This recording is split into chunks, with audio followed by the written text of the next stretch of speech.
Bom, hoje vamos apresentar a farmácia Peter Stone, que devido a algumas dificuldades da pandemia, suas vendas aumentaram e não só o estoque como as vendas saíram de seu controle, fazendo com que perdesse vários clientes por conta da burocracia e demora dos pedidos. Devido a isso, um software de controle de vendas e estoque tornou-se necessário para perder não só clientes, como deixar de faturar aproximadamente R$ 113 mil por ano em vendas. Também tem algumas medidas de objetivos de negócio, como por exemplo, alcançar a medida de satisfação do cliente em mais de 70% em 12 meses, ou, por exemplo, reduzir o tempo de espera para 5 minutos em 75% dos casos, que é um dos objetivos do nosso software.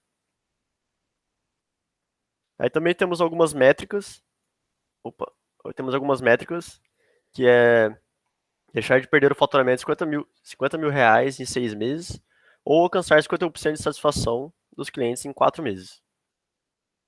Também tem alguns possíveis riscos que podem acontecer, como, por exemplo, o funcionário não ser capacitado para usar o sistema, ou o cliente antigo, já antigo, né, estar desmotivado a usar o novo sistema, o número de entregadores. Então, tem alguns riscos. E também tem algumas considerações para a implementação do software, que é para ele funcionar de forma eficiente, ou seja, trocar os computadores, uma semana de implementação, instruir a equipe, um dia antes da implantação, fazer uma simulação de todos os sistemas, e assim por diante. E também tem algumas releases que a gente fez, que é, por exemplo, listar o estoque e datas previstas. Aí na primeira release, a gente tem como objetivo somente listar o estoque e preços. Na segunda, implementar sistemas para datas previstas. E na terceira, automatizar a identificação de datas. Isso são as releases. Bom, na minha parte eu vou falar dos requisitos de usuário, começar pelo modelo de caso de uso da farmácia, que é bem simples até.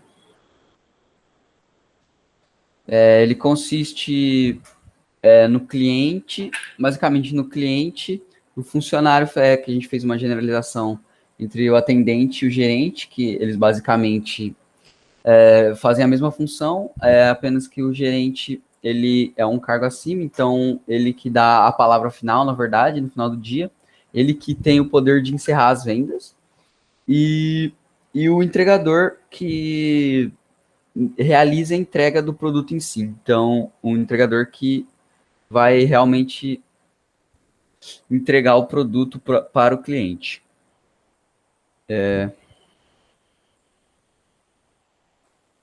Agora, na descrição dos atores, que está no slide,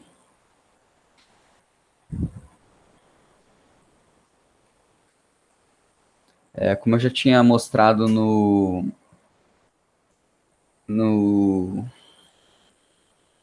diagrama, nós temos o gerente, que ele é um funcionário que ele é o que dá a palavra no final do dia, né? Ele que tem a função realmente de finalizar e verificar se está tudo certo no final do dia, para que não tenha nenhum erro. O funcionário, que ele opera o aplicativo, então, após o cliente fazer o pedido, ele que confirma e atualiza, assim, o sistema.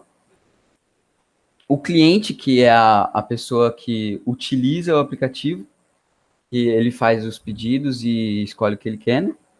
E o entregador, que, tipo, com as informações que ele recebe, ele entrega o produto ao cliente. E agora nós temos os casos de usos. Resumido, aqui nós temos 3 exemplos, mas no documento tem mais alguns.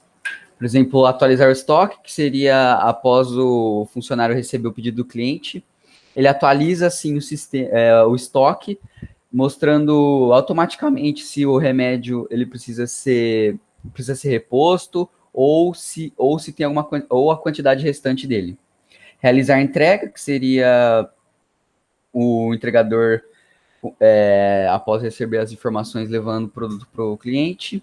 E confirmar a entrega, que após o cliente receber em mãos, o entregador, pelo aplicativo, confirma a entrega, gerando uma confirmação para o gerente.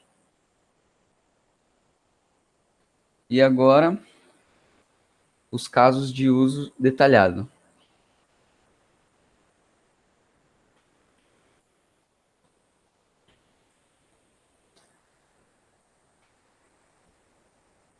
Nós também fizemos 3 exemplos, né, de casos de uso.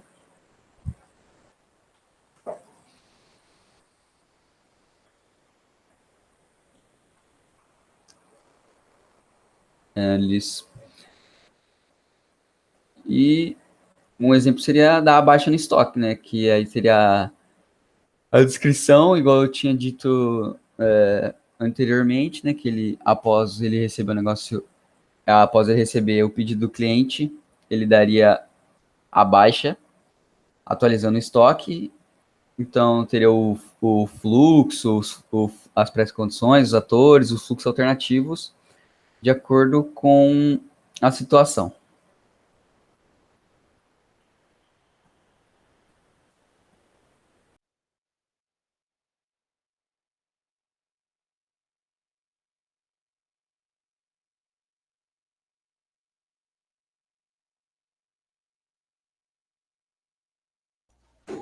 Eu sou o João Pedro, eu vim fazer a apresentação da última parte do trabalho.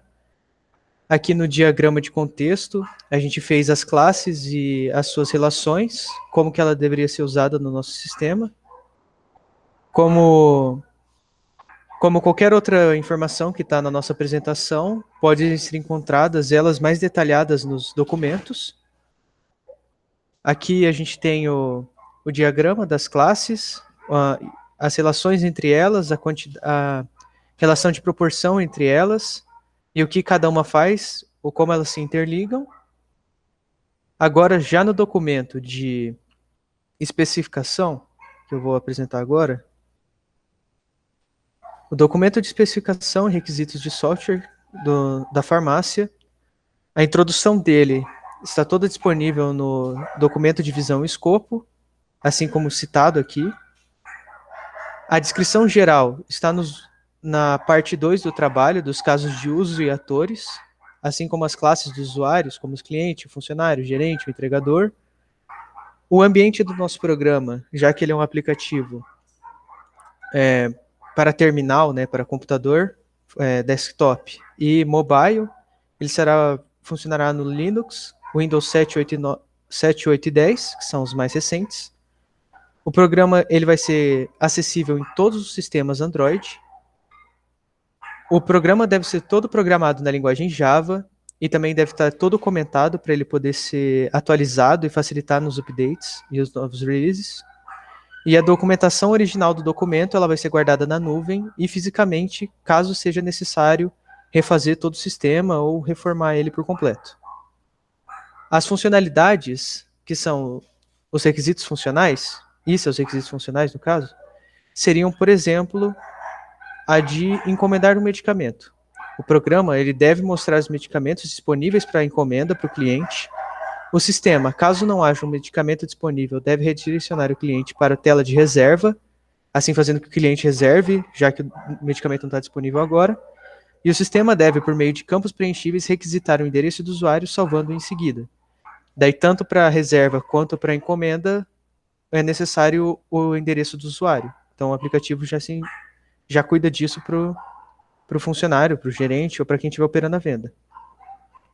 Os requisitos de dados, eles estão no diagrama enviado de classes, no ML. A interface do usuário, ela é bem simplificada, por exemplo, o sistema deve possuir link de ajuda em cada página para explicar como utilizar a página, para ajudar os usuários, principalmente os usuários antigos, já que é uma farmácia tradicional. As páginas mobile devem permitir o usuário a dar zoom, justamente porque é uma farmácia muito tradicional, muita pessoa da terceira idade, esse tipo de coisa vai usar. A interface de software. O sistema ele vai transmitir a quantidade de itens vendidos ao sistema de estoque para facilitar o update desse estoque. Assim como o sistema de estoque vai fazer um backup diariamente todas as noites, para nunca ter falta, nunca dar o problema original da Peter Stone, que era a dificuldade de organizar as vendas com o estoque em si. Nos atributos de qualidade, nos requisitos não funcionais, um exemplo da usabilidade do sistema seria que o sistema deve ser acessível para todos os usuários mobile, permitindo zoom, rolagem de tela e assistência por áudio. Caso a pessoa tenha dificuldade de enxergar, mesmo com zoom ou virando o celular, né, usando a rolagem de tela, terá um assistente de áudio no programa. O desempenho do programa ele deve ser bem eficiente, já que um dos requisitos de negócio é que seja mais rápido o atendimento. Então, 90% das páginas vão ser abertas completamente em 2 segundos, por exemplo. E como segurança, já que mexe com questões financeiras, todas as transações envolvendo informações financeiras ou pessoais devem ser criptografadas para que não haja vazamento de nenhuma dessas informações. A apresentação termina aqui. Nosso trabalho está bem documentado e está todo dividido no arquivo zip que foi enviado junto. Eu, o Kaique e o Matheus, a gente desenvolveu esse trabalho e é isso, professora. Muito obrigado pela atenção e só isso mesmo. Obrigado.